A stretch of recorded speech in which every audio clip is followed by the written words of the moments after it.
তীব্র গরম ও আবহাওয়ার পরিবর্তনের কারণে চুয়াডাঙ্গা সদর হাসপাতালের শিশু ওয়ার্ডে হঠাৎ করে শিশু রোগীর সংখ্যা বেড়ে গেছে। গত ৭ দিনে নিউমোনিয়া, ঠান্ডা ও জ্বরে আক্রান্ত হয়ে হাসপাতালে ৩৪২ জন শিশু ভর্তি হয়েছে।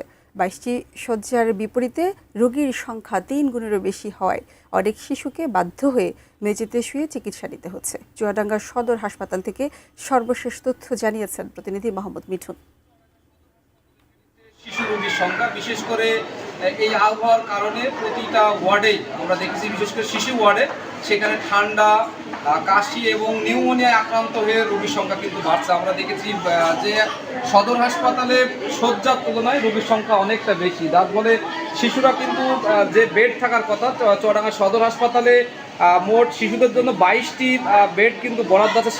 সে জায়গায় কিন্তু চিকিৎসা নিচ্ছেন এখানে 123 জন রোগী। আমরা রোগীদের সাথে কথা বলি, তারা কিন্তু জানিয়েছে যে গত কয়েকদিন ধরে এখানে কিন্তু হাসপাতালে প্রতিনিয়তই বাড়ছে রোগীর সংখ্যা। পাশাপাশি এখানে যে সমস্ত নার্সরা আছে তারাও কিন্তু আমরা দেখেছি যে চিকিৎসা অনেকটাই কিন্তু অবহেলা করছে এবং এখানে যে ইলেকট্রিকের যে সমস্যা সেগুলোও কিন্তু শিকার হচ্ছে শিশুরা।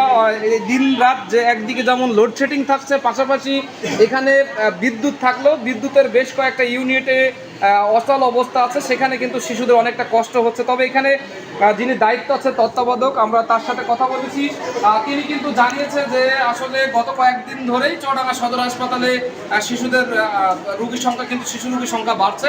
সেই হিসাবে চিকিৎসকরা চিকিৎসা দিচ্ছে। পাশাপাশি চিকিৎসকরা কিন্তু যেভাবে বলছে যে শিশুদের আসলে এই সময়টা শিশুদের দিকে নজর রাখতে হবে এবং তাদেরকে বেশি বেশি করে পানি জাতীয় খাবার দিতে হবে। পাশাপাশি তাদের যাতে ঠান্ডা এবং নিরাপদে রাখা যায় সেজন্য কিন্তু অভিভাবকদের চিকিৎসকরা পরামর্শ দিচ্ছে।